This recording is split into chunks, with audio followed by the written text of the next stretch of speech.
जीवन में आधे दुख इस वजह से आते हैं क्योंकि हमने उनसे आशाएं रखी जिनसे हमें नहीं रखनी चाहिए थी। जीवन में समय चाहे जैसा भी हो, परिवार के साथ रहो। सुख हो तो बढ़ जाता है और दुख हो तो बट जाता है। इस संसार में मूर्ख व्यक्ति, अधर्मी, अज्ञानी व नास्तिक प्रकृति का व्यक्ति मेरी शरण स्वीकार नहीं कर सकता।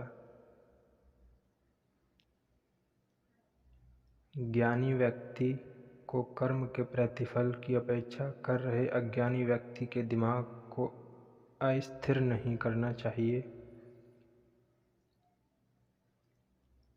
अपने जीवन में कभी भी न किसी को आनंद में वचन दें, न क्रोध में उत्तर दें और न ही दुख में कभी निर्णय लें।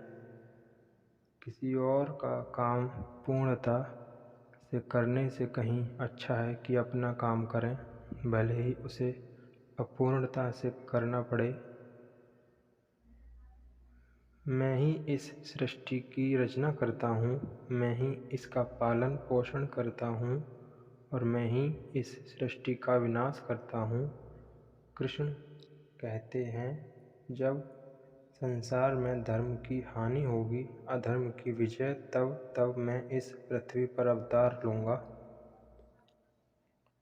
अमीर बनने के लिए एक एक क्षण संग्रह करना पड़ता है, किंतु अमर बनने के लिए एक एक कण बांटना पड़ता है।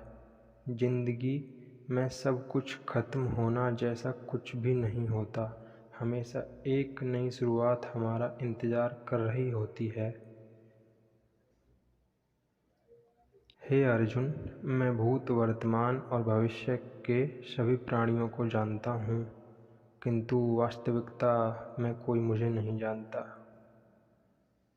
लोग कहते हैं अपनों के आगे झुक जाना चाहिए, किंतु सच बात तो यह है जो अपने होते हैं वह कभी झुकने नहीं देते।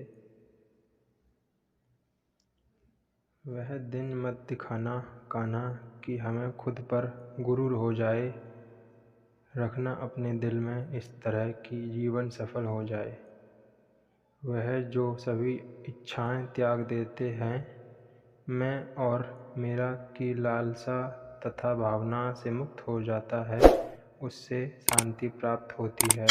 हमेशा छोटी छोटी गलतियों से बचने की कोशिश किया करो, क्योंकि इंसान पहाड़ों से नहीं पत्थरों से ठोकर खाता है। शांति से भी दुखों का अंत हो जाता है और शांति चित्त मनुष्य की बुद्धि शीघ्र ही स्थिर होकर परमात्मा से युक्त हो जाती है। अपनी पीड़ा के लिए संसार को दोष मत दो, अपने मन को समझाओ, तुम्हारे मन का परिवर्तन ही तुम्हारे दुखों का अंत है। श्री कृष्ण कहते हैं, एक बार माफ़ करके अच्छे बन जाओ और दोबारा उसी इंसान पर भरोसा करके बेवकूफ़ कभी ना बनो। इच्छा पूरी नहीं होती तो क्रोध बढ़ता है और इच्छा पूरी होती है तो लोभ बढ़ता है। इसलिए जीवन की हर स्थिति में धैर्य बनाए रखना। अगर तुम अपना कल्याण चाहते हो तो सभी उपदेशों, सभी धर्मों को छोड़कर मेरी शरण में आ जाओ, मैं तुम्हें मुक्ति प्रदान करूँगा।